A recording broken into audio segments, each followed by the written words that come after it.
Yippee, it's me. I hope for live now. Um, I'm not gonna explain too much yet because as soon as I close this text box, it's gonna start the run. But basically, what this run is instead of doing a full game run of Assassin's Creed 3, which would be like 6 hours or something, I haven't really looked at the time on the leaderboards in a bit, but it's around that length. Instead of doing a run that long, we're just doing like the first three sequences of the game with the character called Hatham, which is why I have Hatham here. Um, and then as soon as I close this, it's gonna start with like a 3 minute long unskippable cutscene. And then I can explain more once we start getting into that. So let's go in 3, 2, 1. And good luck as well to run. We all love an unskippable cutscene.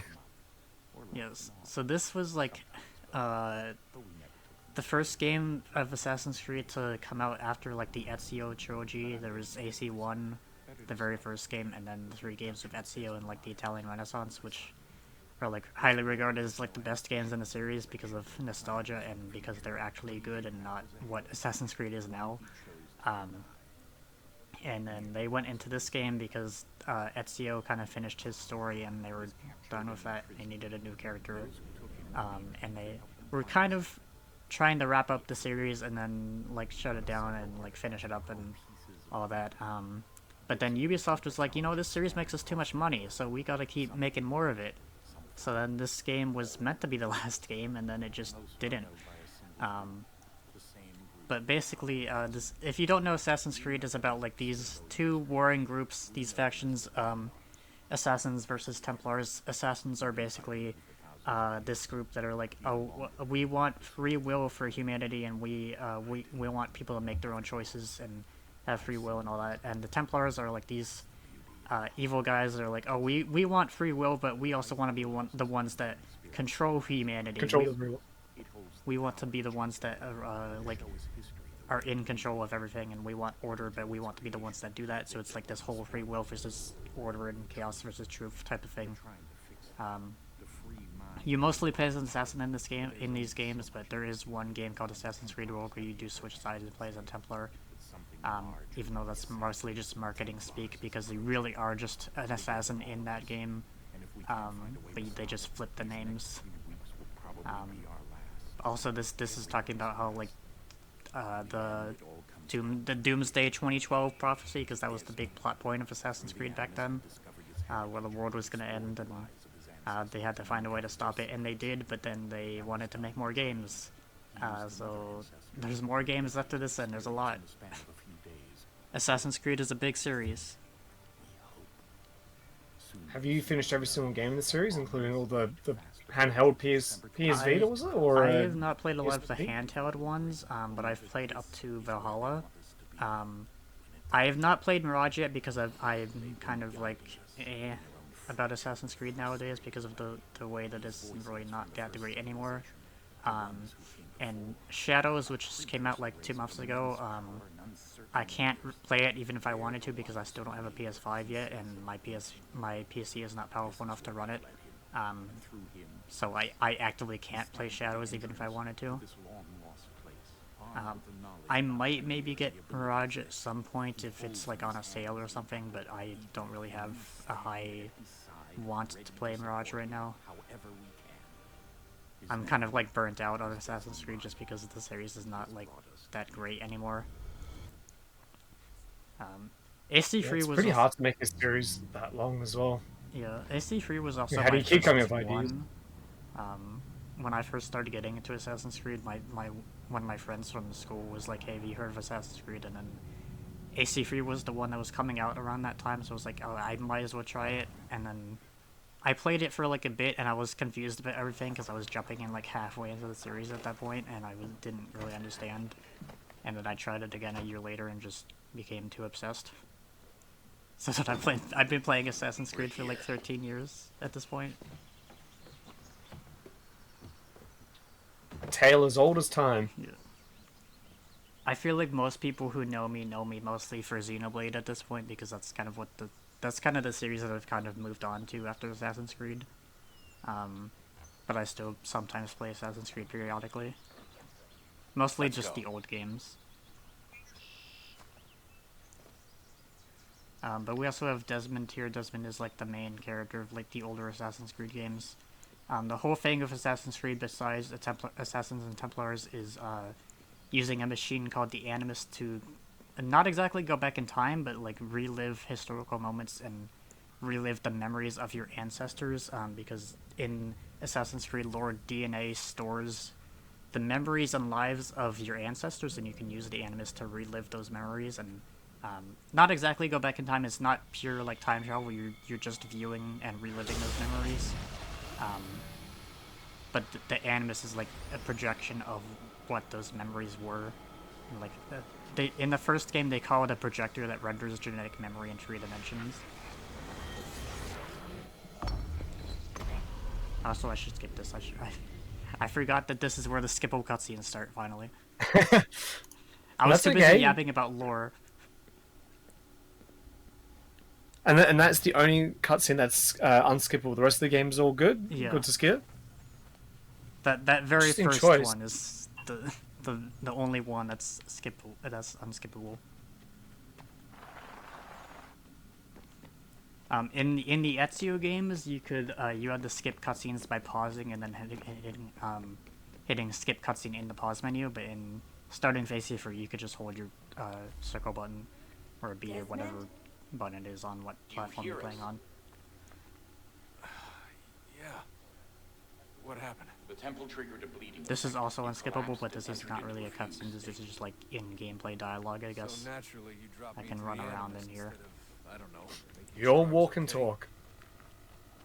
So like we're kind of in the Animus right now, but like before it like officially like loads all the world and stuff before we get put into our ancestor's body. At least not until we knew what it wanted. I remember in that era of gaming, the PS3 360 era, they used to hide so many load screens with these walk and talk sections. If you play AC1 on PS3, the load screens are so long to the point where sometimes if you just run in a straight line, you can end up hitting an invisible wall. Guess that's why she triggered the bleeding. Oh wow. She. Juno, Dad. Which thankfully they avoided in the other games. Even if you play like AC2 and Brotherhood on PS3, there's not an invisible wall if you run long enough, because they fixed the loading screens in those ones. We picked up a software update for the Animus. I'd like to run a couple of quick tests. But Assassin's Creed is also like one of the games where like you could like actually run around in your loading screen instead of just staring at a blank screen. Even though some of the games nowadays have blank screen loading screens. But we'll finally get into like real gameplay. We get some parkour. Let's practice climbing on these objects. AC3 kind of changed the parkour system a little bit. Instead of having like puppeteering systems with your different body parts, you just have like one sprint button that does everything. So instead of having like, you still have high profile and low profile, but instead of like having to also hold X to sprint, or like holding circle to like catch ledge or all that stuff, it just happens pretty much automatically now. Catch ledge is something where you can just like reach out your arms to catch ledges if you're falling or whatever. In the older games, it was completely 360 omnidirectional, completely in a circle around you, but in AC3 and the games with this engine, it was just a 180-degree half circle in front of you. All right, Desmond. Follow the on-screen instructions. Here we also get our first full sync objective. This one is 100%, so I will be doing all the full sync objectives in the run. All you have to do here is jump the gap. Full sync objectives are things that were introduced in Brotherhood, where at each mission had like one extra objective you could do to like get more like game completion, basically. AC3, they kind of changed it. Most missions have like 2 or 3 and most full sync objectives instead of just 1. So there was a little bit more in this game. But they basically just add like full game completion and stuff for completionists. But for 100% run, I will be trying to do all of those. Synchronization levels look good. Switch to Hatham now. We're now controlling Hatham instead of Desmond. Here there's a forced walk section, so I'm gonna be trying to get onto these pillars and then try to run. When I get off of these pillars, I get like a small speed boost if I'm holding the run button. Everything all right, as long as I get on the right side of the pillar. Fine. I'm just as long as he actually Don't forget your gets invitation. on it. Master Birch will be meeting you inside. He's being a little bit Thank you. finicky today. Where shall I retrieve you once you're done? What an That's interesting how it movement tech though. That you gotta About it. touch the wall, touch a column to get some, I'll a bring speed around boost. one. So this is like part of the contextual stealth system in AC4 where you could like hide behind walls that they introduced. And whenever you're coming off of a wall, you start your sprint animation for a split second. So you can kind of take advantage of that in that section to avoid the slow walking, but we don't have that in this little part, so we're just kind of stuck walking until we go through these doors. So Haytham is the first character you play as in AC3. The other one is Connor, who is the main actual character you play as. Connor is Haytham's son. Haytham is technically actually a Templar and not an assassin, and Connor ends up being an assassin for the rest of the game. But for these first few sequences, Connor is technically not even born yet, so we have to play as Haytham first for the first few sequences of the game. This is also the first game set in the 1700s. There's like 5 different Assassin's Creed games in the 1700s for some reason, and this was the first one to do it. Just a good year in gaming. It was 1700s. Yeah. There is AC4 after this game, which was like during the pirate era, the golden age of piracy, which is My apologies. actually before AC3, like a few years before AC3. So Haytham is not born by the time of AC4. You do see him in the end though, but as a child. And then there's also Liberation, which was more of a side game because it was originally released on PS Vita, but then it got ported to consoles later. And then there was also Rogue, which I talked about earlier, which is also before AC3, but sometime after AC4. So Haytham does exist in Rogue, but he's not the main character of Rogue. And then there's also Unity, which is set during the French Revolution. They really loved the 1700s for a while.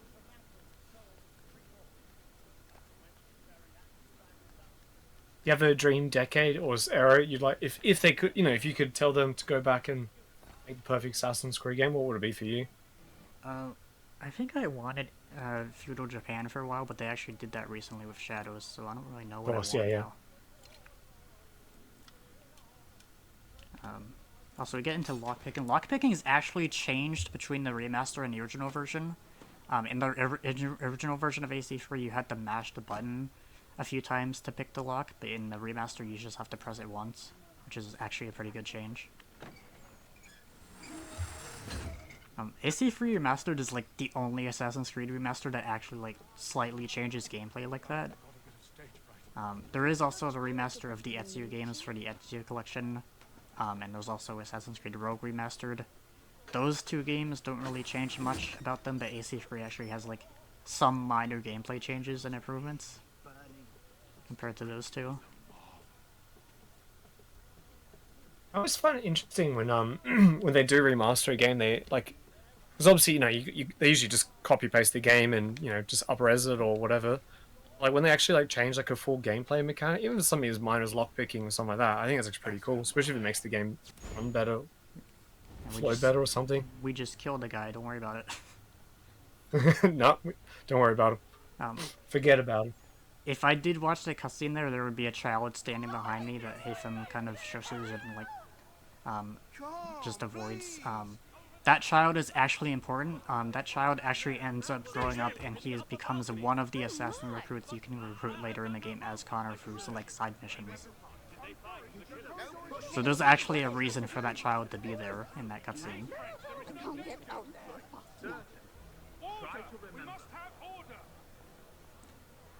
And we must have just gotta like escape from the theater after killing that guy. That guy never gets named in-game, but he does get named in the comics, because Assassin's Creed is one of those series that has too much side media, and they put a lot of story-important lore in the comics instead of the games for some reason.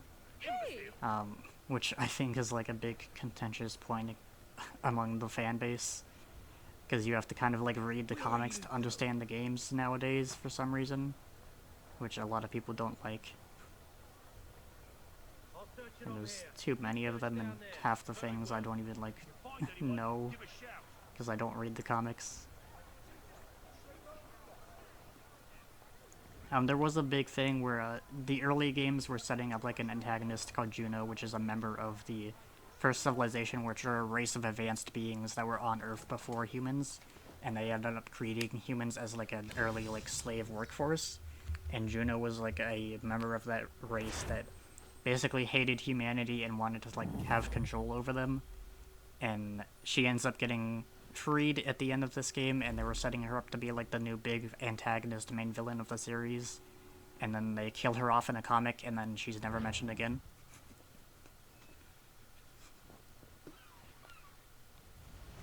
Which is like a big thing. I think is the main big thing that a lot of people don't like about the comics. Just like randomly killing off an important character in the comics that no one read. Yeah, I always find it strange when you have to do when you've got like your game, because like, it makes you wonder if the common people even read or play the games at all, or even like, or if there's like an overseer that tells everyone what law's okay to be retconned and what's not. Here we get into like some slight fight mechanics. Whenever people have a red triangle above their head, it means I can counter them. Classic Assassin's Creed combat is basically just waiting around for enemies to counter you. If you do a circle and then square, you can do a counter kill. If you do circle and then X, you can break their defense and knock the weapon out of the hand. If you do circle and triangle, if you have a ranged weapon, you can counter the ranged weapon. If you just hold circle, you can just kind of block attacks. It's a pretty simple combat system, but some enemies have like things that they can block that you can do. Don't care for you, Mr. Kenway. There's a lot of But different nothing but weapons, but I troubles won't since be you came aboard. using Your many of the problems weapons have because we nothing won't to do really with get me. to I beg your be able to pardon. use those You're a until poor later. leader, ill-tempered And and like cruel, Connor's and it's stuff, clear and I your crew won't has get to no Connor respect stuff for for this run. Look, But basically we're trying to get to the Americas, and we're on a ship, and there's some kind of like mutiny aboard the ship, and the captain is like trusting us to be the one person to investigate it because we're like the only person he trusts, 'cause we're not a main crew member of the ship.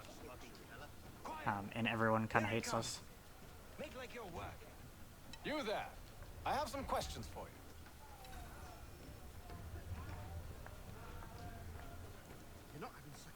And then I went to the wrong guy. I was supposed to go to the cook, but we're already here at the doctor, so I don't care. oh, Doctor. If you go to the cook, it's actually faster, because your objective's over there by the cook, but I went to the wrong guy because they're not paying attention. So the cook is actually meant to be in here, but I went to the doctor instead. It doesn't matter if you Are do you go to the James? cook or the doctor. All of that changes is the dialogue in the cutscene that I skip anyway. But cook is still faster, because he's closer to your next objective.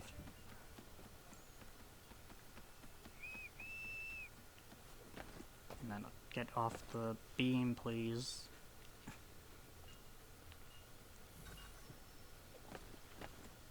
And then there was some noise down here that we have to investigate. There was also a full sync objective that you might see here for limit health loss. Completely didn't even mention that because that was during the fight section earlier. Most of the full syncs in this game are pretty simple. You don't even really need to like think about it. But some of them will get some pretty difficult depending on the mission, what it is. Then we find the guy who was doing the mutiny, and it's not actually a mutiny, it was an assassin that was tracking us to the colonies. This guy, Mills. This fight is also changed in the remaster. You actually have to like fight against him. You have to actually have some effort put in. And in the original version, you could just counter kill him once and be done with it. But in this version, you actually have to fight. There is also technically a soft lock you can get in this fight, where if you get too close to the walls, you can like knock him over some barrels or something, and it'll get him stuck behind the barrels, and you won't be able to kill him. Which I have had happen to me before, not in like a run, but while I was like practicing this for something else. The assassin ship is following us with the securities riggings. There's gonna be 3 riggings that we have to do. The first 2 we can't skip the cutscene for, but the last one we can. So we just have to kind of watch Hatham do this little animation here. And then there's a run to the next area. Now, pcol, have you had the opportunity to meet someone named Hatham in your life? Never once. I don't think it's really a name that's ever said anymore. Yeah, I've never heard of a Hatham. Nathaniel's probably the closest thing to a Hatham, but yeah. It's definitely a name of all time. It's definitely like a 1700s classic British name. Well, if you ever decide to have kids, maybe Hatham's Hatham's a good name to pick. And because this is the third rigging, I actually can't skip the cutscene on that. And then we gotta climb up here to deploy the sail, because we gotta go faster in this storm to escape the assassin ship. The assassin ship that is chasing us is also... I actually learned this like only a few years ago. The assassin ship that is chasing us is the Aquila, which is the ship that you get as Connor later in the game. Which is the whole reason why it's destroyed when you get to it as Connor. Because it gets destroyed here in the storm. Like something I didn't realize for years. I only learned that like pretty recently. Always excited to replaying a game and find out some new information about it. I always think it's really cool. And then we gotta rescue James here. He was the guy that we talked to earlier that kind of gave us information about me. I don't know why I am stuck here. You gotta kind of rescue him within like 30 seconds, and it's really not that hard to do even when you get stuck like that. I don't know why it got stuck like that on that beam, but it doesn't really matter too much because it was fine. They kind of give you more than enough time to rescue James there.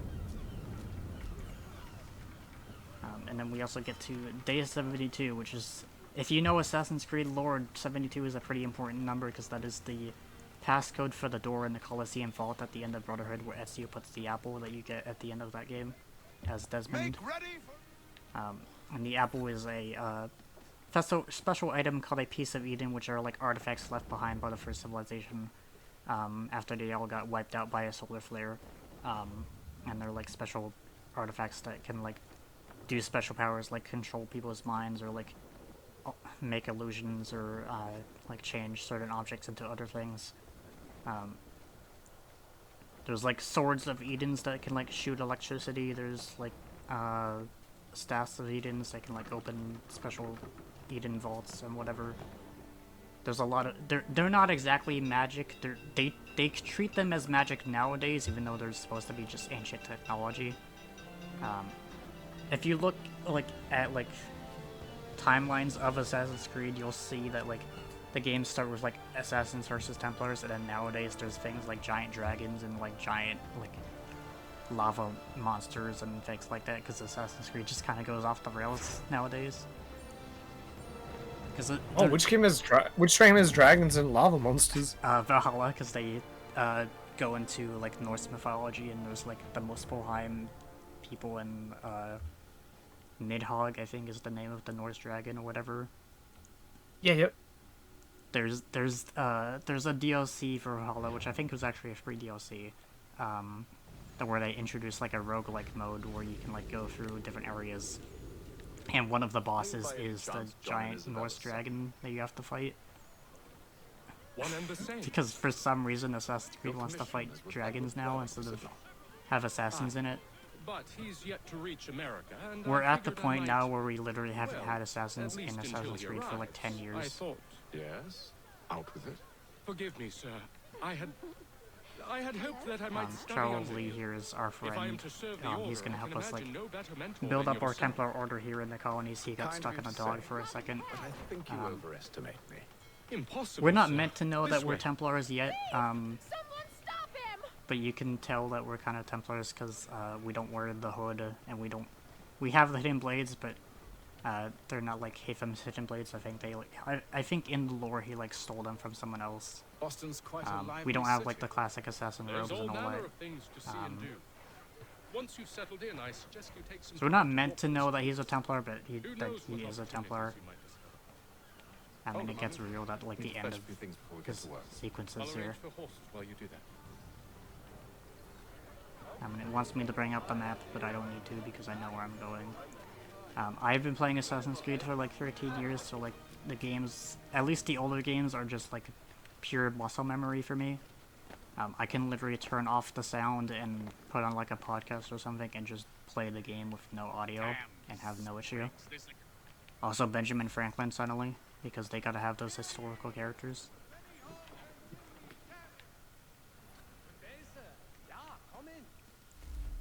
In Shadows, there is actually, you get to play as Yasuke, who is like a real historical character. So Shadows was the first game to actually have you play as a historical character for the first time in the series, instead of just having them be in the world because they were in the world. Ah, so none of these characters and none of the main characters you play is they're all just made up characters. They're not Yeah. historical characters at all. Okay. Assassin's Creed does like to, at least the older games, a lot of the main targets that you kill in the older games are real historical characters, and they like have their deaths happen like around the same time they died in real life, at least for a lot of the older games. But most of the characters you play as in Assassin's Creed are completely fictional. No, Master Birch said I should know only as much as you saw fit to share. It's kind of like revisionist history, because they're like taking historical events and historical places and like putting like their own spin on them, just to make them fit into the Assassin's Creed lore. Because obviously Assassins and Templars were real, but they don't obviously exist anymore. The Assassins came from the old, like, I guess they were a cult, but like the old Hashashins from like old like Syrian times, and they had like this castle called Masyaf, which was an area in AC1, and then they kind of like died out and don't exist anymore. And the Templars were like a real like crusader group during the Crusades back then, and then they also kind of don't really exist anymore. There's a lot of conspiracy theories that Templars still exist, but I don't know if anyone here subscribes to those conspiracy theories. No, I try and stay away from conspiracy theories as much as possible. Yeah. Are the Templars kind of like the Freemasons type of thing? Like, I think there are like Freemason Templars in the lore, but I don't think they're like exactly Freemasons. I think there's people that are like part of both groups at the same time, I guess, but like, Sir, William Johnson. They're not formed like out of the Freemasons or anything. Yeah, gotcha. And in this game specifically, there actually is like a lot of like Freemason iconography and all that stuff. There's later in the game when you start getting the Connors sections, there's like tunnels underground you can like go through that like unlock like fast travel points for you, and there's a lot of like puzzles and doors you have to unlock that have like Freemason iconography on them.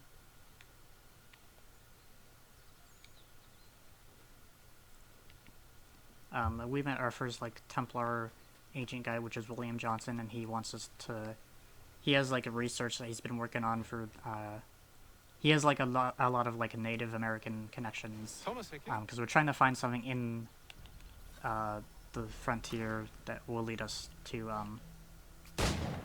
the vault. There's like a first civilization vault somewhere that we're trying to find, and he has like a lot of Native American research that could help us with that. But his research got stolen, so now we have to help his friend Tamaseki get that research back. And for this mission, we have to kill 10 enemies with firearms, so I'm gonna actually take a musket here. Shoot this guy in the head, and instead of reloading, because there's so many muskets here, I'm just gonna take another one. And I killed those guys, so I'm just gonna over here, shoot this guy, drop this musket, run back over here, pick up another one, shoot him, and then pick up another one. That's not one I wanted.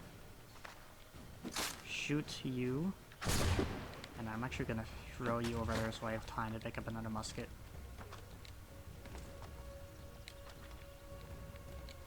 I picked up one that doesn't have a bullet in it, so I'm gonna drop this, pick up this one, shoot this one, swap to this one, and they killed the rest of the enemies, it looks like, or not this guy actually. Nicely done. Just because they give so many muskets there for free, so I might as well just take them. Fall back! And then that's already 7 7 out of 10 enemies I have to kill with firearms for this full sync objective. So shoot those barrels there, explode the door, get this chest, which has Johnson's research in it.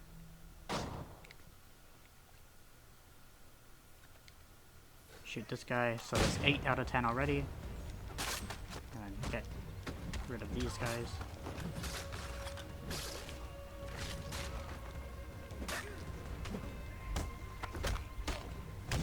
Stomp his head.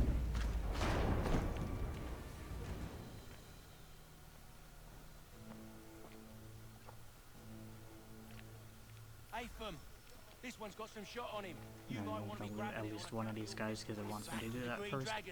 And then we get a second objective where you have to not let Hickey or Lee lose more than half the health, which is also a pretty simple thing to do because they're pretty simple to defend and they're pretty competent at taking care of themselves for the most part. The main thing is that we just have to stay inside of the blue area on the map. So that's one more. Got knocked down, it's fine.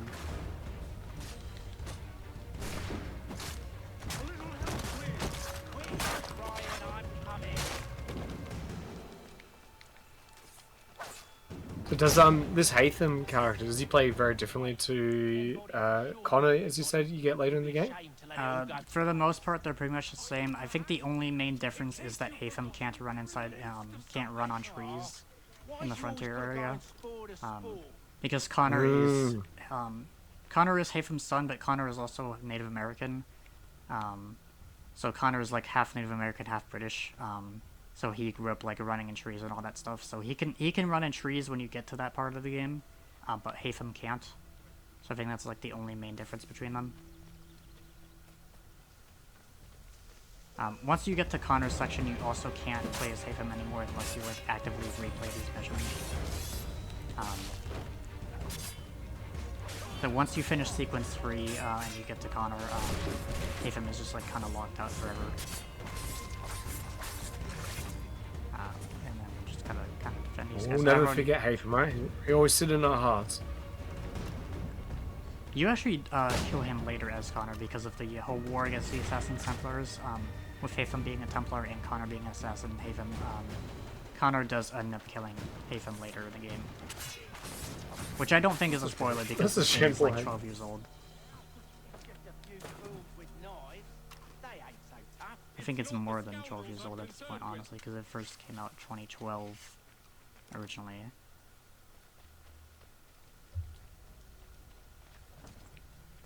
So I have already killed everyone with my 10 bullets, but I'm still shooting people because it's faster.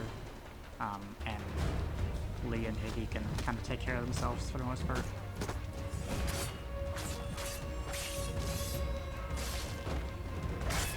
The only thing is that I do have to stay inside of the blue area that is kind of like around them. So if I run too far out of the area and stay out of it for too long, then they will desynchronize me. Which is basically just Assassin's Creed words for death, because when you're playing these memories, you're like synced up to your ancestors' brainwaves, and if you do something that goes against what the ancestor was doing in their lives, then it desynchronizes you and pops you out of the Animus. Which in the lore can have like a lot of negative effects. Like in the Assassin's Creed movie, which there is a movie from 2016, when they desynchronize, they show him like being paralyzed and having to be stuck in a wheelchair for a while. So like a lot of negative effects to being desynchronized. But it's basically just Assassin's Creed words for failing a mission. Okay.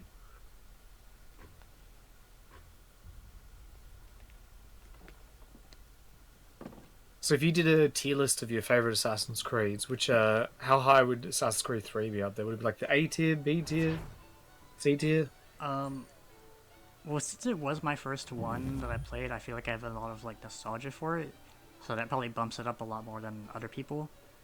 So maybe probably like a B tier, maybe. Okay. Evening, gentlemen. I hear a lot of people shit talk the third game, but looks fine to me. This is technically the 5th game though because of the Ezio trilogy. Oh yeah, the Ezio trilogy, yeah. There was AC1 and then Ezio had 3 games. Ezio technically has 4 games because there was one on the DS. that I haven't played, but there is one that on the DS that does exist.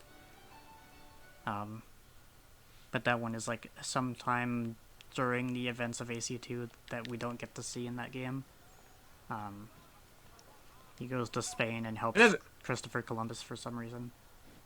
I never heard of the DS game ever, because I know about the PSP and Vita one, but the DS game, never heard of it. There was two DS games. There was Altair's Chronicles, which Altair is the main character from AC1, and that Altair's Chronicles was a prequel to AC1, and then there was AC2 Discovery, which was the other Ezio one on the DS.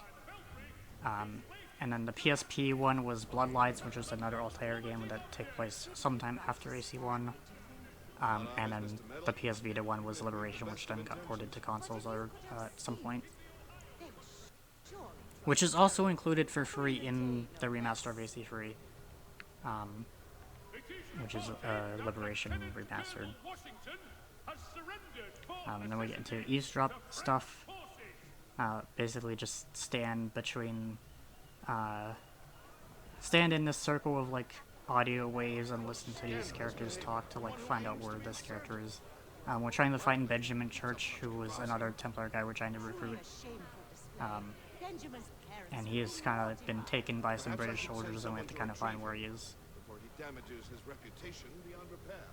They stumbled off to the northeast, no doubt in search of Eavesdropping is kind of like a thing that people don't really like in the series because they're kind of slow and you just have to kind of wait for people to finish dialogue. Which is a big, mostly a complaint with AC4, because AC4 had like so many healing missions. And there's a lot of rumors going around right now that AC4 is actually getting a remaster soon. And I say rumors even though it's pretty much confirmed at this point, because of leaks and stuff, but I still say rumors just because it's not like been officially confirmed by Ubisoft at this point. But I feel like we all pretty much know it's coming. Which I don't really feel like AC4 needs a remaster right now. I feel like the one that needs a remaster the most is AC1. Because AC1 is still locked to just PS3 and Xbox 360 and PC. But all the other games are like available on like modern consoles in some form. So if anything, we need an AC1 remaster instead of an AC4 remaster. It'd be cool if they did all the handheld games as well, just so they don't get left behind.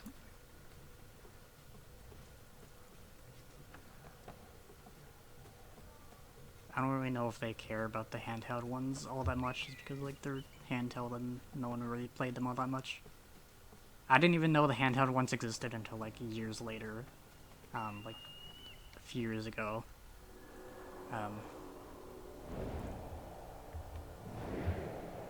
I still have to play some of them at some point, which I might have to set up some emulators for.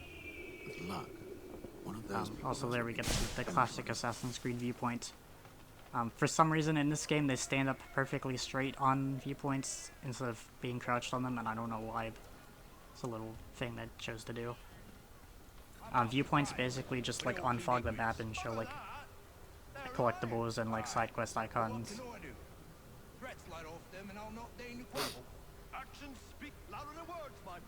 Now I'm playing AC. Has it ever inspired you to learn parkour? I wanted to when I was younger, but I kind of don't really want to now because I'm in my like mid-20s at this point, and I'm getting older, and like I also don't feel like I'm like healthy enough for it, and also I'm scared of heights, and I'm scared of like breaking something, so I kind of don't want to. Well, parkour, because a friend of mine used to teach it. It's they start off pretty easy, like just jumping over like knee-high rocks and just stuff like that. So you won't be doing like dangerous stuff day one. It's good fitness though, and really like test your will and stuff. My college did have like an indoor rock climbing wall, and I kind of regret never trying it because I never went in as much as I wanted to, but like it did have one there, and I wish I tried it, but I never ended up doing it. I was too scared. It's indoor rock climbing is so much fun. Highly recommend it. And so it's super safe because when you fall, you literally land on like a push-in trampoline type of thing. So yeah, you won't get hurt. But I also haven't been in college in years at this point, so it's kind of too late now to try it. Oh, you got indoor rock climbing gyms around wherever you live? I haven't looked, but I would assume there is some around somewhere. I maybe could look into it at some point. But we also just did another Forcing Contractor. They wanted me to do eavesdrops on a moving group of guards. So I followed some guards around that were moving around in a circle, so I could complete that eavesdrop specifically. If I could help, and they waved me away. Insisted it was all under control. How odd. Sit on this Did they bench, say what had happened? No. just so that guy doesn't get angry at me, and because I don't want these people to see me, because if they do see me, they will interrupt the dialogue, and So I will wonder have if to it kind wasn't of more restart serious it than from they let on. the point that they Where were stopped. taking him? Towards the hilltop. Perhaps there's a doctor at the fort. And then we kind of find I out like what- his the posture is on the chair. It looks like he's ready to pull out his phone and like doom scrolling TikTok or something. I think it's the same animation that they've had since AC1. Yeah, they do. Ubisoft do like to reuse their models and animations. And See, Charles? Charles Lee is We'll with have us, church but in no because this time. is a Just good as I said. Ubisoft game, If I might ask, it's sir, a Ubisoft game of all What did you time, want to do I have to wait for him to Careful. get close to me, because then the game Place will is well desynchronize guarded. me if he gets too Need far to away. slip past them. So if I run too fast, I do have to wait for him to catch up.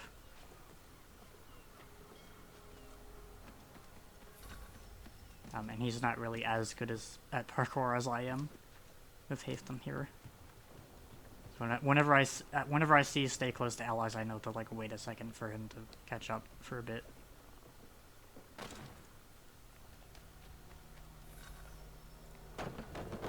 Locked. And Benjamin Church is inside the store, and then it's gonna give us 3 different guards to try to steal a key from. But this one is the closest and the easiest one to steal from. So I just always steal it from this guy. We also did 100% success in all eavesdrops and then remain undetected while stealing the key Here we are for then. some full sync objectives.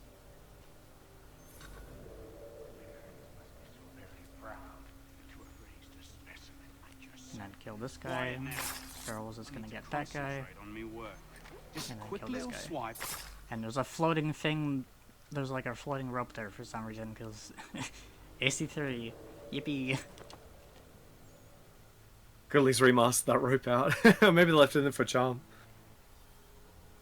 It's been forever since I played the original version of this game, so I actually don't know if that's there or not in the original.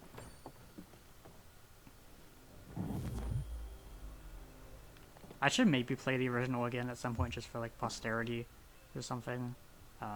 But the remaster, like, it actually has changes that actually change the gameplay and like improve it. So I just haven't really felt the need to go back to the original. How's the load times compared to original State your versus business. PS4 version? I haven't timed it out, but I don't think How'd it's you manage that? too bad. Did you forget, sir? My commission is Like, with obviously General all Assassin's Creed games When load I'm faster not on attending to you, PC of course. compared to console.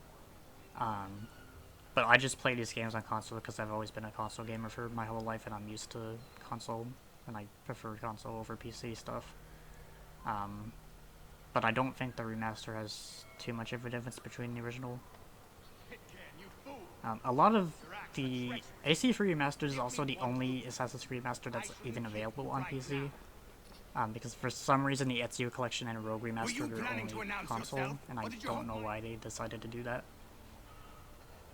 Well, that didn't go as I expected. So if you think do I play the used to Ezio call it. games or Rogue on PC, you will What be are you playing the original planning? version and To not the steal remaster. Master Pitcairn.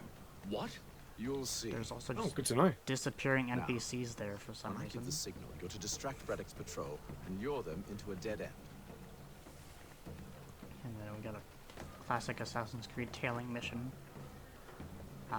You might have saw that timer pop up there.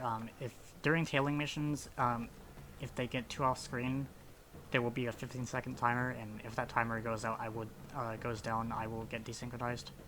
So like, I'm gonna have to like keep them on screen at all times. But sometimes you can also cheat like this and like have them be off, be like covered by like a wall or a rooftop or something, and not have the timer. Homes are nice. Days untroubled. What of Lynn or Ship Street? Yes. The way tailings missions work, at least in like the Ezio games, is that they run they're always on the same path, but they always go faster depending on how far away you are from them. If you're farther away from the person you're meant to be tailing, they will stop and turn around less often. But if you're closer to them, they will stop and turn around more often. Because a lot of tailing missions in the Ezio games, they had them stop and turn around every few seconds. But you can kind of manipulate that and stay farther away to make them go a little bit faster, because it makes them stop and turn around less often than they would if you were closer. That doesn't really work for this one. It might work for some other tailing missions in the rest of this game, but I haven't played the rest of this game in a while. Because I've mostly been like trying to prepare this run. That's pretty cool though, because like Rockstar with their Grand Theft Auto series, when there's like a trailing mission, they always like turn around in the exact same spot all the time. So when you restart, but like if they've got it programmed so that in this Assassin's Creed that they turn around a bit more when you're closer, I think that's pretty cool. This is also Edward Bragg. He is another historical character. Here I gotta prevent snitches from calling reinforcements, which is this guy with the drum over here.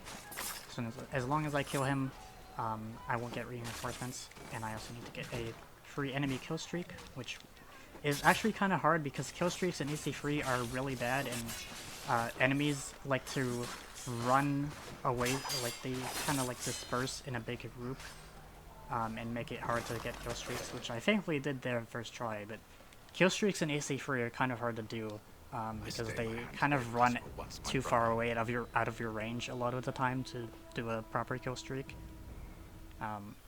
Which kill streaks you can just do by like holding the stick towards an enemy and then just pressing the attack button, which is a thing they introduced in Brotherhood to kind of like speed up combat. But in AC3 they're kind of hard because they spread too far out to a lot of the time, especially if you're in an open area, to like do a proper kill streak.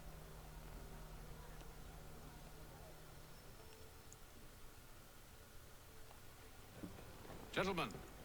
So how many features have they added, I guess, between Assassin's Creed 2 and then all the trilogy and then 3? Like how many melee stuff do they add? They changed a lot of things. AC3 is the first one to have like a new engine. So it's a slightly different engine than what they used for AC1 and the Ezio games.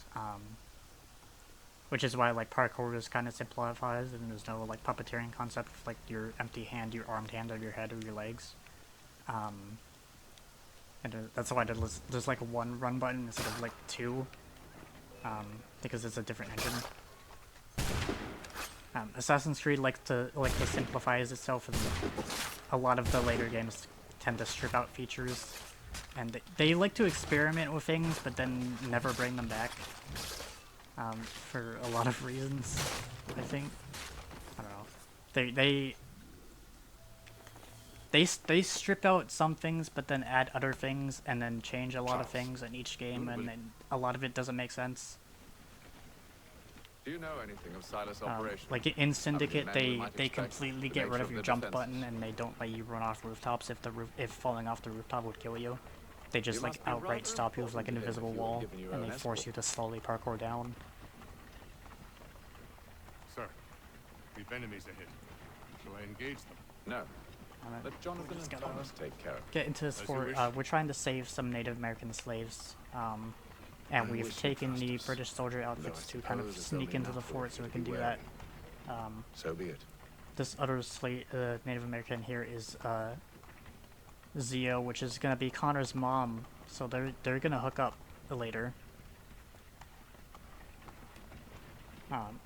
They don't really stay together for that long. Hatham kind of leaves because he has like all his Templar work to do, and doesn't really stay with Zio for that long, and doesn't really know that Connor exists until like Connor's like pretty much already a grown adult.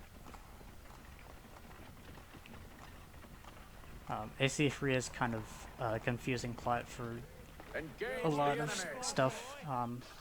There's a lot of stuff that goes on in AC3, especially if you play the full game.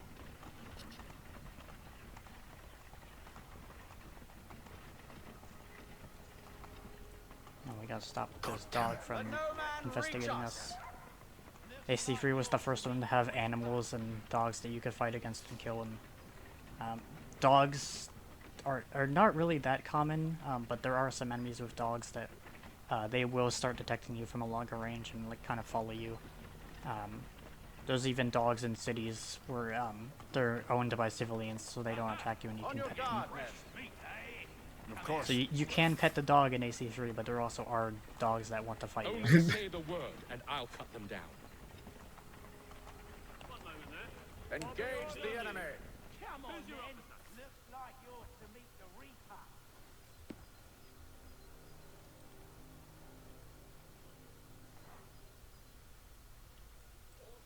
All clear. So just kind Have of, they introduced pet companions yet in the future games? in the RPG games, you do have some skills where you can like tame animals and have them fight enemies for you, but they're not like proper pets that like permanently follow you around. They just kind of like last until they get killed. Because they are wild animals that you tame temporarily. But you don't have like animal companions that you have for the entire game. I know when you're ready to strike. And then here we gotta kill the secret general guy, which is always over here. He's always in the same spot every single time. And then we also have to cover kill 3 enemies from a wall. I think he might have seen me, so I'm actually gonna wait for him to pass by. And wait for him because I want to get rid of this guy on the left first. So I'm actually gonna hide in this bush. Wait for him to go investigate that haystack over there so he's out of range. Hide in this bush, and then I'm gonna whistle, which will lure this guy over here. Kill him in the bush. And then I'm gonna wait for that general to come back over here and then kill him when he walks by this bush again. Because I don't want to kill him over there because there's more guards over there that will see me. And we are in a restricted area, so if I do get seen, I will get desynchronized immediately. So we're just gonna pull this guy into this bush. So there's the general. He is always in that spot every single time. He's always over there, so if you just know where he is, you can instantly get him. And then we're going to run over here. Sometimes I wonder if it's not we who provoke with our sword. There's gonna be another guy walking around here somewhere, I think.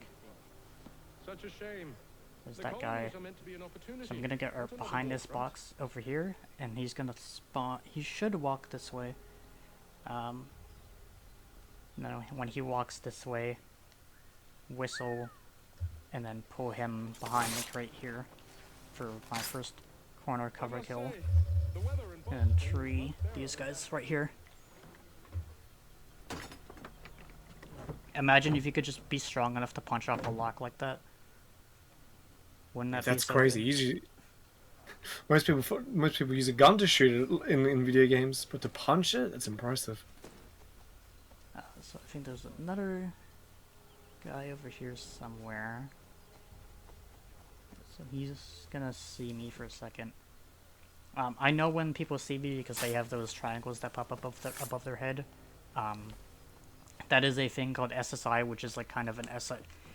It's a kind of like a carryover from the older games, which was like an arrow that pops up above enemies' heads to kind of like show their detection level, which goes from yellow to show they're investigating, and then it goes from red to show that they're if they're yellow, they're suspicious of you, and then if it goes into red, they start investigating your last known area. And then if it fully goes red, then it will start officially attacking you if they find you. And then I will get this guy over here because I know he's gonna walk on this path. SSI stands for Social Status Icon, or Social Status Indicator. It doesn't matter which word you use for I, because both some games change which I word they use. But SSI is a pretty good mechanic that you can like kind of use to tell when people are seeing you or not. In AC4, it's extremely broken because when their SSI fills up halfway and it flashes, they are guaranteed to always investigate your position. So you can use it to like lure specific enemies to your position, away from other enemies, and stealthily kill them that way. And it's extremely broken in that game. It's not as broken in AC3, but it's still kind of broken.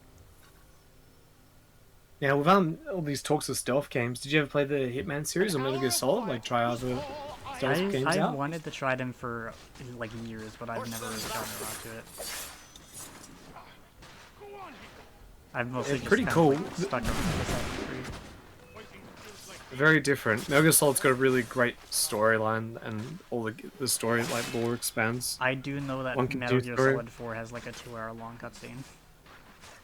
Yeah, and Metal Gear Solid 4, try to play that as last as possible, because it does so many references to the old games that it's kind of like the exciting conclusion to everything if you've played the entire There actually series. is some Assassin's Creed, like, Metal Gear Solid crossover references. In Brotherhood, you can do like these special like training VR missions, and if you do all of them, then you get a riding outfit from Metal Gear Solid, I think Revengeance, and you can wear that in Brotherhood. Oh wow, okay. And then I know in some Metal Gear Solid games there's like a mission where you can like jump off a roof into a haystack and stealth people from a haystack. And there's a phone outfire outfit in one game. And then in here we're gonna assassinate this guy up here. I'm trying not to get shot because that should be one I want to avoid for the full sync. I try to not get shot. And there's my getting shot, so I do need to restart checkpoint. Because I was in the middle of an animation, so I cannot avoid that damage. If I was not in the middle of an animation, I could have used that guy next to me as like a human shield like this. But I want to avoid firing line damage for the full sync. So it kind of sucks that I got shot there, but at least I could just easily restart checkpoint like that. In Brotherhood and Revelations, if you fail a full sync objective, you have to restart the entire mission from the beginning, because there is no restart checkpoint. AC3 was the first one to add that, so it's actually better in AC3 to fail a full sync, because you don't have to do the entire mission from the start. It's crazy, like with series that have like they get like basic little things like restart from checkpoint and stuff like that. So I'm actually gonna lure these guys down here and fight them down here because I know they're gonna fight me. So I'm gonna lure them down here just in case I get seen by the firing line again.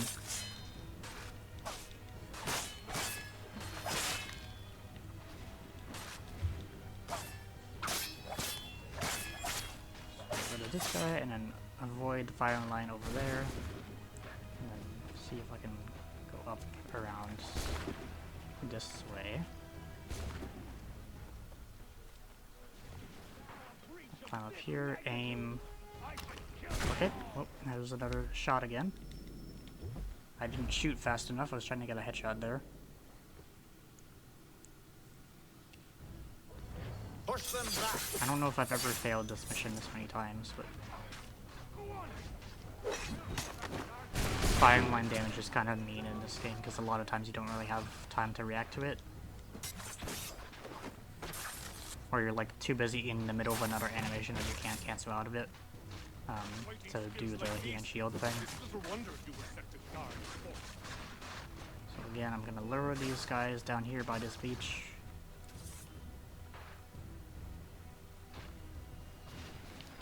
And one of them decided to leave for some reason. That should be fine if he doesn't want to get on me. Now he wants to get on me again. Thank you. Easily counter kill him. Haytham's sword animations are kind of long because he likes to do flashy animations. Just be able to climb up here.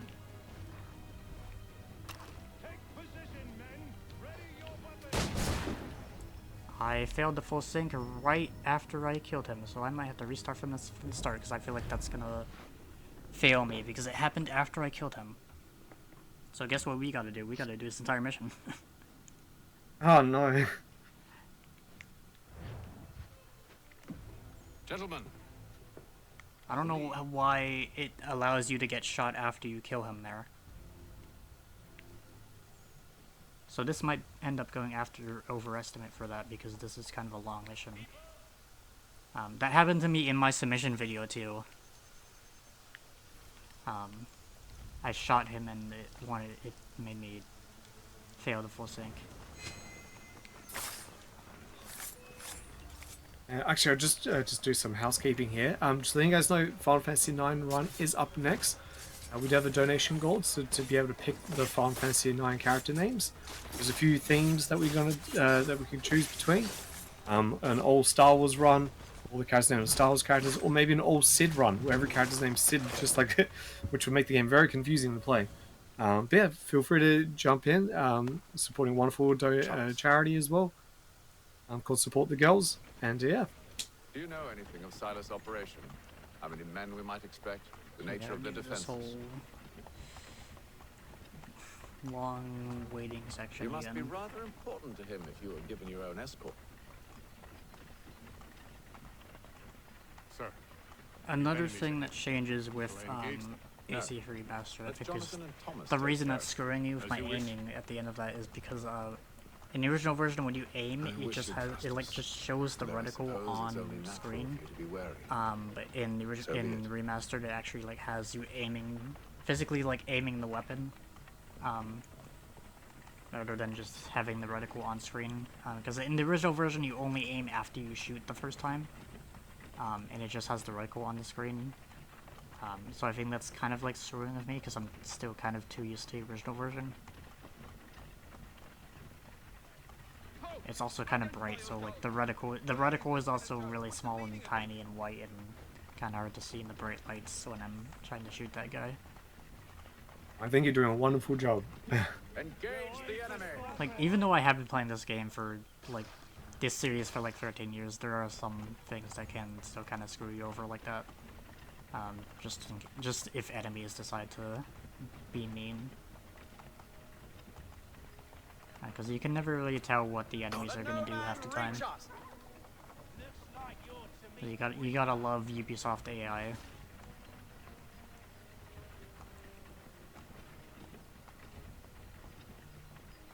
There's just like no way to speed up this horse section. If I could, I would, but I just can't. On your guard, men! Fresh meat, eh? Of course. We use these moments to Only say the word. chill out and I'll enjoy the come down. sights. Hopefully there's some good sightseeing on the left and the right. This is like during like the colony area that when you do get the Connor, it starts to transition into the Revolutionary War stuff, and you get to do things like run across battlefields with cannons and like shoot a cannon at enemies and avoid like giant like platoons of enemies and all that stuff. So it does get more into like Revolutionary War time later in the game as Connor. And there's like even George Washington, which we do get to see George Washington for a bit in this run. Because he is an NPC that like talks to someone else, so we have to eavesdrop on him, but he's more involved in like Connor's part of the game.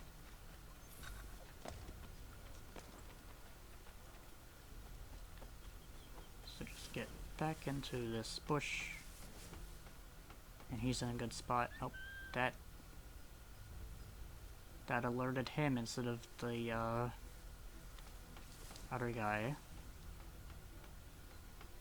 The whistle in this game is kind of inconsistent. Sometimes it alerts people and sometimes it doesn't. So now it alerted both of them. Just gonna hide back here.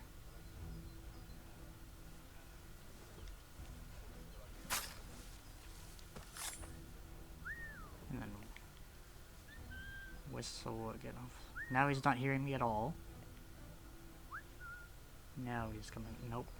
He wants to go back over there. Now I alerted those two guys, which thankfully I saw in time.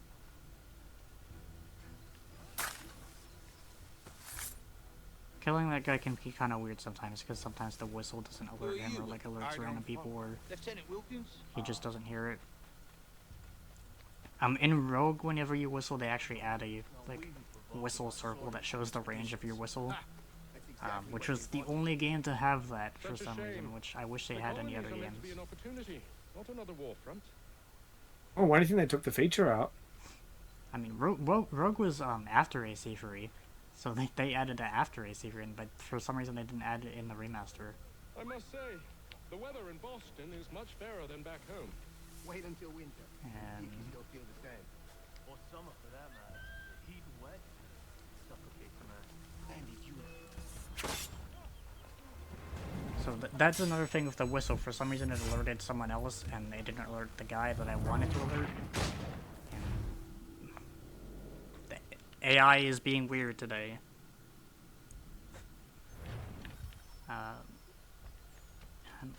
I'm gonna check real quick just to see if I have to kill General again. I don't think I do, because the full sync isn't showing up. I think it might have saved that I killed him. Yes, so he's not here. So I don't have to kill the General again. But then I do have to not go in the haystack. I do need to get the cover kill on this guy over here. And just hope that it alerts the right guy this time.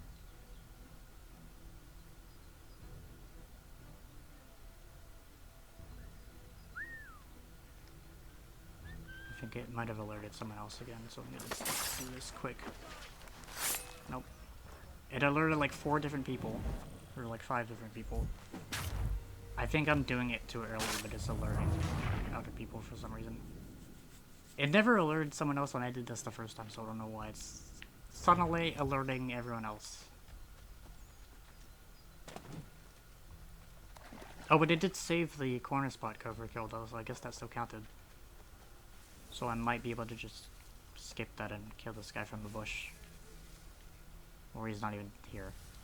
Because it saved that I killed him. Let's go. Punch that lock. Punch it. I have to learn some martial arts training to figure out how to punch a lock. This is what I mean when I say the full sync objectives in AC3 can be kind of weird sometimes. Because like some of them are like way harder for no reason, but then other ones are like pretty simple to do and you don't even have to think about it. And now the game is glitching and saying he's still detecting me when he's not. Because AC3 is a game of all time. And he wants to check the haystack for some reason. Come through this bush. There you go. Save these guys. Punch that lock.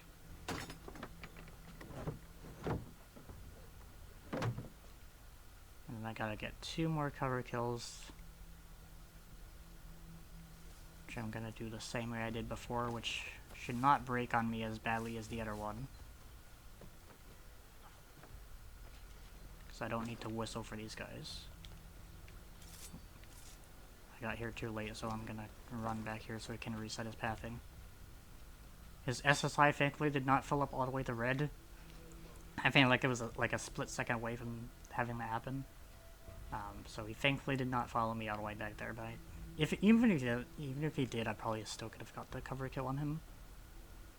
But I just want to do it over here, just in case people see his body. Just gonna wait for this guy here. I might be able to go and get him over here. He's not in range for the whistle.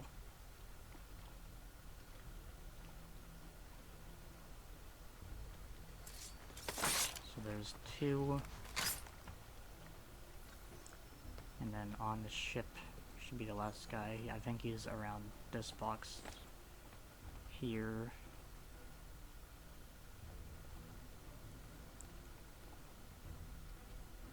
This is another thing you can kind of like watch people from around the corner.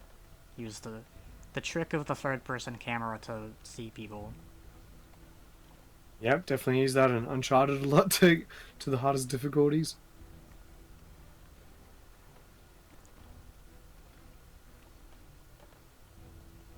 And then get that last guy here.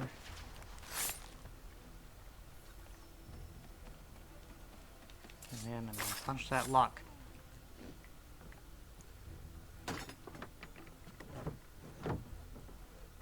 And hopefully I don't get shot for no reason at the end of this again.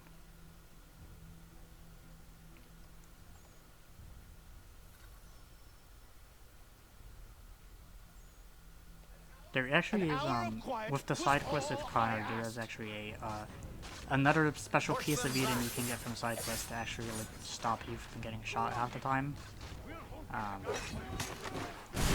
And once you get that item, you're, like, permanently, like, you permanently have it on you, so, like, half the time you just don't get shot. But because that is a side quest with Connor that happens, like, late in the game, we don't get to do that. So I just deal with getting shot if I get shot. And then lead these guys down here again.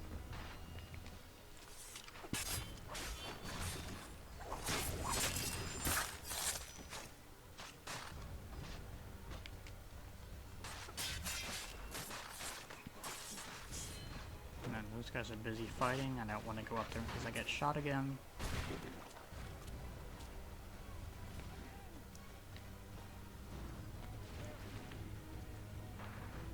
They are reloading, so I might shoot soon.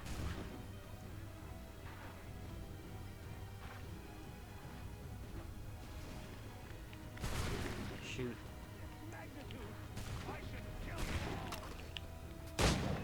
There we go. That's what I wanted the first time. Who are you? I think my problem was I was trying to be greedy and go for a headshot, but I don't need to, because I shoot him in the chest and he dies. So that should hopefully finally be the end of sequence 2. With 3 full sinks, let's go. Good job, good job. Sometimes the game can still kind of be mean like that and not give you what you need to do.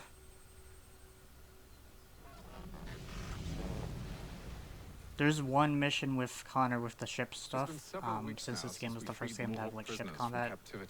There's one side mission where the full thing objective is to destroy the ships by shooting their powder stores, and the way you make powder stores show up is by like ramming them from their front.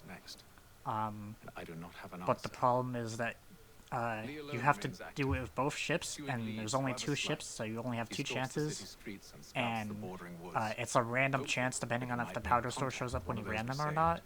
And if you have the upgraded ram, then you have an even less chance of having that powder store show up. So if you do too much damage to the ship, then the powder store won't show up, and sometimes even if you do enough damage to just get the powder store, you sometimes just kill it anyway, so you just have to restart. And it's one of the most annoying missions in the game just because of the random chance of the powder store and having to mitigate your damage even when you have all upgrades, or and you kind of need to have all upgrades by the time you have that mission unlocked for like other full sinks for other missions that come before it. So it's kind of hard to deal with sometimes.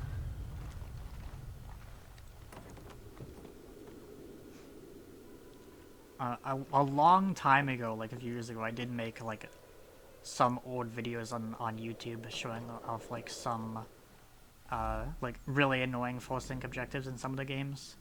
I don't know if I'm proud of those videos now, because I feel like I would make them better now if I did make them now, but they are maybe still up on my YouTube some like a long, like really Shout out to your YouTube channel. Yeah, it's just pcol on YouTube. I'm currently in the process of doing like a big project of uploading all the Xenoblade like trilogy cutscenes, because I want to use them for myself for like other things, and like the Xenoblade cutscenes are like all uploaded by other people online, but they're not uploaded the way that I want them to be uploaded, so I'm just doing it myself for my own personal use. So if you go to my YouTube channel, you'll just see like a year's worth of Xenoblade cutscenes. I do want to start like trying to upload some other things, but that's kind of like my main thing that I'm doing right now. And I don't really promote my YouTube all that much, but you can go find it if it's there. If you want Xenoblade cutscenes, you can find it. That was a mark for Xenoblade cutscenes. Xenoblade is a long RPG, so there's a lot of cutscenes. I've only watched that cut where they did the super cut of him saying Monada all the time. Yeah. I thought about making meme videos like that, but like I feel that's already kind of been like done by people, so I don't really care all that much. But now we're in the frontier. We get to ride horses. Horses are faster, but I also don't really trust the horses a lot of times because they can kind of get stuck on rocks and other things. So I want to stay on the path as much as possible just to make sure I don't get stuck.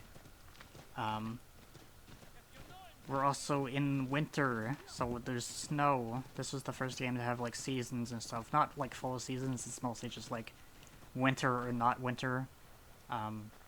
But there is snow on the ground. If you run through the snow, you are slower, which we do have to do with Haytham because Haytham can't run through trees.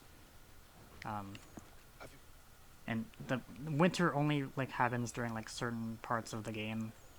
But you do unlock a cheat. You unlock a cheat after you finish the main story of the game where you can change the weather whenever you want. But for the most part, it's only like during 2 different parts of the game. To say nothing of the shaming we gave him. But now we need to find the Native American woman Zio that we saved from that fort. Because she has information for us that will hopefully lead us to the first civilization temple that we're trying to find. And she just kind of ran off, and we didn't really have a chance to like ask questions about her or anything. So we're trying to find her. And this is what I mean when I say the horses get stuck on everything. We're too late. These tracks are fresh. So then if you just follow these tracks here, those are our tracks. Seems actually. she took to higher ground. I think. Out of the snow and into the trees. Tracks over here. These are the tracks I want to follow. So this should always lead you to her all the time. As long as you follow these tracks in this slow snow. Because we can't run through trees of Haytham. Let me try to jump on some rocks. Stay close to allies. Charles Lee, please. And she's always there in the same spot every single time, so if you just know where to go, you can just find her. And then she runs away because she gets scared. I can handle things from here. I think because there's like a wolf that happened that like, comes by and Lee shoots it, and it scares her. I think because she thinks that we're trying to kill her, but we're not. We just want to ask questions about the temple. But she gets to cheat and run through the trees, and we just have to follow on the ground in the snow. And then we have to deal with these wolves. Whenever wolves attack you, there's always a quick time event. It's always the circle button the first time. First button is always circle, but then triangle, square, or X is always random. So if you just mash circle, you'll always get the first quick time event. And then you can just wait to see which other button it gives you, and then just easily get rid of them. Also, I'm trying to find... She should be in like a platform in the trees somewhere, which is over there. This whole thing is a thing called Eagle Vision, which is also relates back to the first civilization. There was a whole thing with the first civilization where there was hybrids, where they kind of did like inbreeding between humans and first civilization. So some humans ended up with first civilization DNA, and they became immune to the effects of pieces of Eden, and were able to unlock a sixth sense, which like lets them see like the intentions of people around them, which is what Eagle Vision is. And a lot of your characters in Assassin's Creed have some form of Eagle Vision. In the RPG games, they make Eagle Vision more of instead of like a glowy vision sense like that, they make it so that you physically see through an equal's eyes as like a drone mechanic, because they had to add a drone mechanic after like Watch Dogs. I don't trust you. Which was like another Ubisoft game where you had like a drone you could fly around, so of course they had to carry over a drone mechanic to Assassin's Creed. Yep. You have played the Watch Dogs 2 is a really good game. I played the first one a long time ago, but I've never played the other ones. A mohawk. Oh, like 1's really boring in that. 2's like an actual great game. Like it's all the characters have so much personality. It's one of the best GTA clones out there.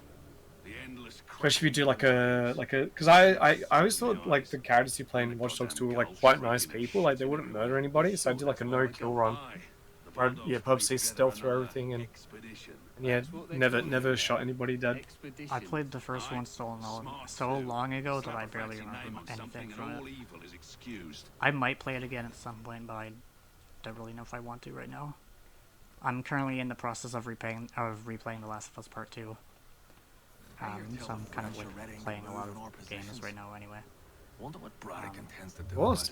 He's already left for the advance camp. I'll wager our little. Are you gonna do Last of Us 2 speedruns one day? I've looked into Last of Us speedruns, but they're kind of long, especially Last of Us Part 2 if you do like a full any percent.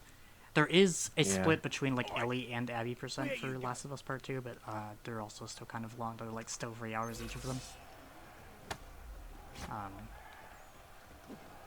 And then here, when these people fight us, we have to use 2 breakable objects, which is another thing that AC4 introduced, where there's breakable objects you can like use when you counter people next to them. So I'm kind of trying to like counter people next to this table, throw that guy into the table, and then there's 2 full sync, and I also have to limit health loss, but because I've been playing this game for like 13 years, I can just like do this no hit, so I don't really have to worry about limit health loss 50%. Which just means don't go to half health or under half health. I can just chain kill, no hit that entire fight. Pretty simple fight. But now we're trying to like find where Edward Braddock is. We kind of stole someone from him named John Pitcairn. He was. We stole him from the tailing mission earlier on, and he is kind of like on our side now. We stole him from Braddock, and Braddock is now doing an expedition in the frontier somewhere, and we have to kind of stop him because he is kind of like a madman. He just kind of kills whoever he wants, and we have to kind of take him down. Yeah, he's also another historical character. If you look into like Revolutionary War history, you might find some stuff about him. And there's like some raccoons and rabbits. I can't kill those, but they won't really do much for me as Hatham. When you're playing as Connor, you can like hunt animals for like pelts and things you can sell and craft with. But they don't do too much now with Hatham. Mostly just trying to follow the road, just so I don't get stuck on rocks and things, but also trying to cut through areas to try to get faster. Kind of like a mix of the road and just empty space. Trying to see where I can sneak through on the horse. I'm also spurring the horse so I can get like a little boost occasionally whenever it recharges.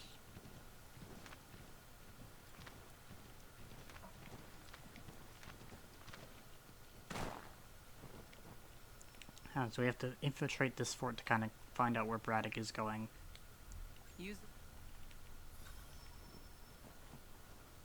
And we have to hide inside this cart, and for some reason the cart is like way faster in this version for some reason than it is in original. And I don't know why they made it so fast. It's like kind of hard to catch up to it sometimes.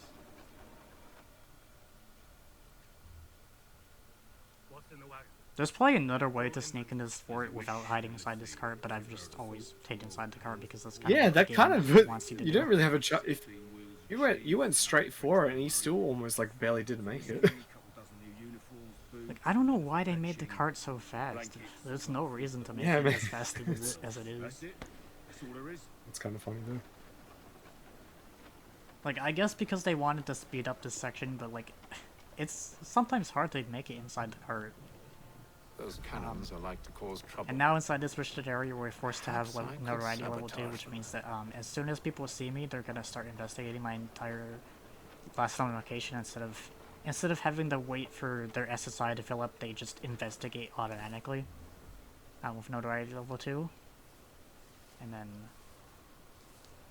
run past this guy into this area. And this is George Washington. I believe the other guy with him is like another historical character, but the subtitles just call him British soldier, so I actually forget what his name is. But I think he's another like real person. But since they just call him British soldier, I don't really know what his name is, so I've kind of forgotten. Well, first name British, second name surname Soldier. It's like in Final Fantasy Remake, there's a character named Shinra Middle Manager. And they brought him back in the DLC, also Shinra Middle Manager. It's like how Pikachu's full name is John Luke Pikachu. Which Absolutely. is real. That's real, you can look that up. Yoshi's full name is also T. Yoshi Sword Manchakoopas. I know, my friend. I know. That map will This is surely real be of use. Mario and Pokemon I lore. need to find it.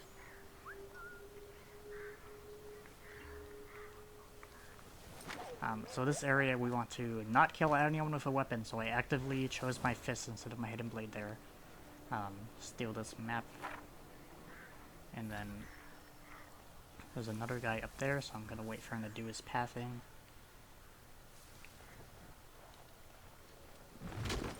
And despite me like kicking that guy into the wall, that doesn't count as killing him because I have my fist equipped. So that's actually not gonna count against me for my full sync. And then go right around here for these rocks. There's probably a better way to do this, but I've just always gone around this way because it's faster. So then go around here. This guy is gonna walk down this way again.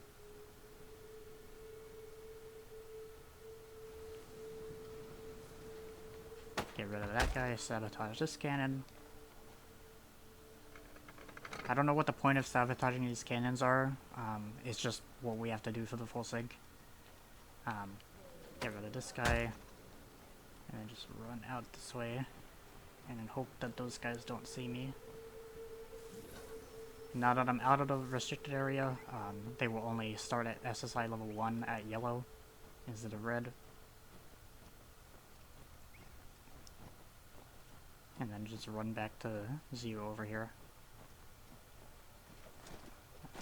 As long as the snow doesn't slow me down.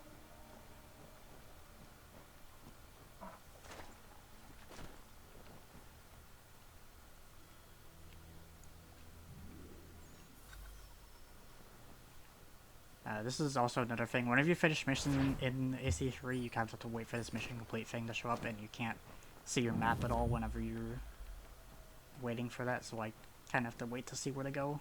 There we go. And then Just want to quickly add, we did receive a $50 donation from Lala. Comment here is, we need to see the book, cutie. So thank you so much for your generosity there, Lala.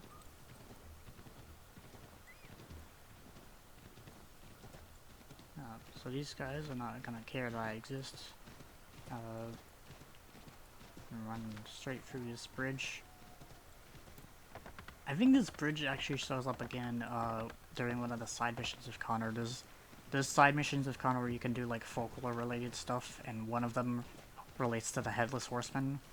And when you go to that bridge, he shows up and like kind of laughs at you and then runs away. That's pretty cool though, Headless Horseman. Headless Horseman also shows up again in Rogue, and you can actually fight him in that version. And he's actually like completely invincible to like all attacks. And the way to kill him is there's a pumpkin sitting on top of a gravestone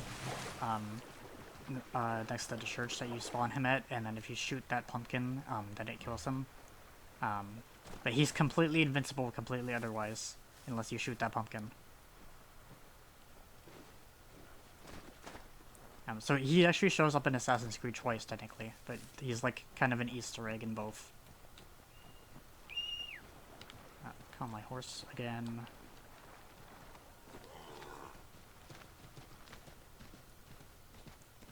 AC3 is kind of like some pretty interesting side missions. There's a whole, with Connor, there's a whole, like, homestead that you get where you can, like, upgrade your, like, home base area, and you can get, like, people to, like, move towards, like, and, like, live with you, and there's, like, all these different, like, stories with them. There's, like, a whole wedding that you can do. There's, like, there's a doctor that you can, like, help, like, cure, like, cease and desist from people. There's, like, a blacksmith that, like, you can recruit. There's a woodworking guy that, like, builds Da Vinci's flying machine, which is a reference to AC2 because you get to use it in AC2. Cold There's, like, a lot of stuff with the homestead missions. And, like, if people were interested in AC3, you should really do the homestead missions when you play the game because there's a lot of stuff First it for was it. too cold. Now it's too goddamn hot. And humid too. But now we know where Braddock is. He's doing, like, an expedition somewhere, and we have to go finally kill him and get rid of him. The whole thing with Braddock is that he did used to be a Templar that worked with Haytham, but he got kind of too obsessed with, like, bloodlust and, like, killing people, and kind of started going against the Templars because they didn't. He kind of started going insane and killing whoever he wanted, whoever got in his way, and Where's your boy Haytham didn't want that, and kind of went against what the Templars wanted, so they kind of cut it out, and he's kind of pissed about it. I imagine the Bulldog's none too pleased after the stunt we pulled. So we do have to kind of get rid of him and kill him just to make sure he doesn't interfere with our mission to find the first civilization temple. I expect he'll be welcomed back with open arms. Which would give us a man inside. Precisely. And we're gonna work with all these native tribes that we helped save earlier when we were punching those locks. They come.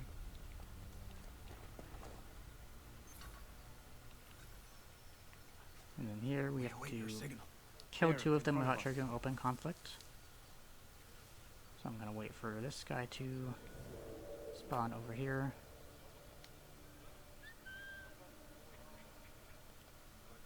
Kill him. That's gonna alert everyone.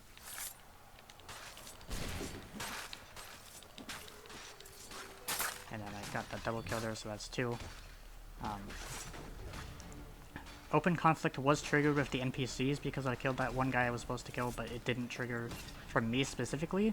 So I was still technically in stealth, and I could take advantage of that to get a self kill on the enemies that I still needed to kill, and fulfill the full save there.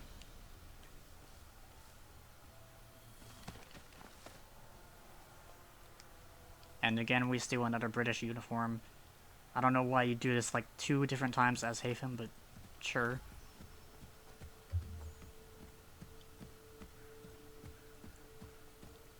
And then we just gotta find Braddock here with all these people in the trees getting into position. Because we're gonna ambush him. With the French push back, there'll be a lot of opportunities for us up north.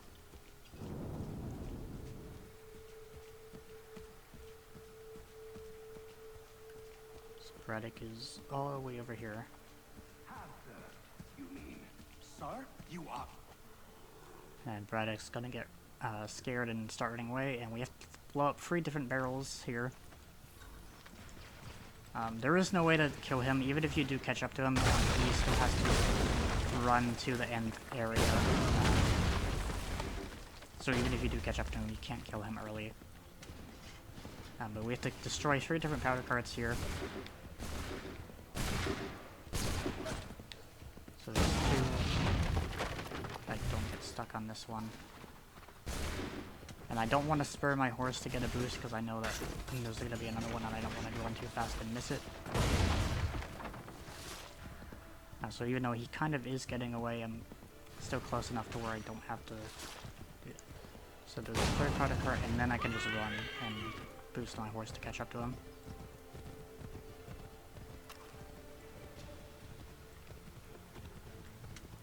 And then recharge my gun. And then him falling over there is what triggers the next point, so I need him to always get to that point and fall over on his horse when that tree falls.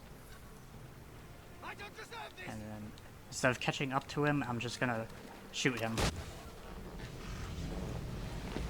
Because it doesn't matter how you kill him, because I'm done with the forcings. Why? And then the classic Assassin's Creed confession, where you can actually skip them in this game, unlike in the Ezio games. Or in most games.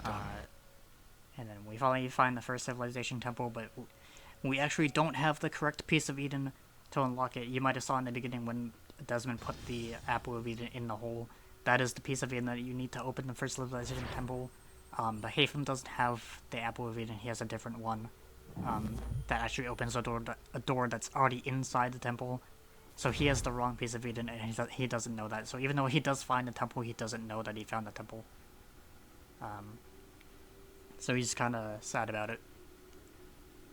But we're also getting to the end of the run here, because that was the final mission, but there's still a little bit left. The run is going to end when it says sequence 3 complete, once I enter this building here.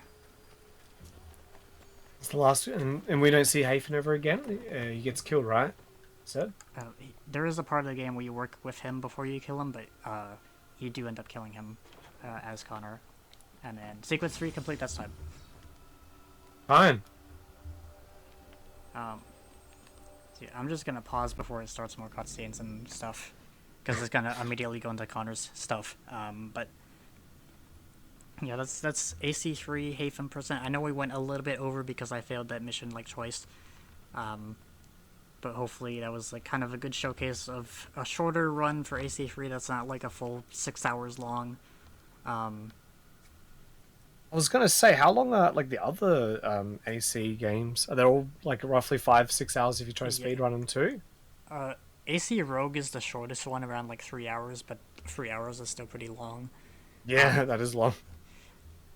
A lot of full game runs for these games are like 5-6 hours long, so I don't really run a lot of them. I've been trying to like think of ideas for like shorter categories. Another reason why I don't run Assassin's Creed a whole lot is because the community is kind of small and tiny. No one really runs these games. The leaderboards are dominated by one guy who controls the entire community and is kind of toxic, and kind of bans people if you ask questions and doesn't really answer a lot of things and doesn't really communicate with people. So that's kind of another reason why I don't really run these games a whole lot, just so I don't have to deal with him. But yeah, if you become number one, then they have to look up to you, and he's the loser. I mean, I thought about it, but like also I don't want to run like 5-6 hour long runs, which is why I'm trying to make shorter run categories like this. But yeah, that's basically it from me. I don't really stream a whole lot. I did see that my Twitch got shouted out, but my Twitch is like almost inactive, because I almost never stream. But you can follow me there if you want to, at just pcol6754 on Twitch. Also on Twitter at the same name, but I don't really use Twitter much anymore. I'm mostly just on Blue Sky. I just pcol on Blue Sky. Also just my YouTube getting shout out again, even though I don't really promote it all that much. But yeah, we're waiting for those Xenoblade videos. Yeah, I'm in the process of. I got a lot of stuff to edit. I got a lot of stuff to upload, but yeah, that's basically it from me. Yippee! Thank you so much for the run.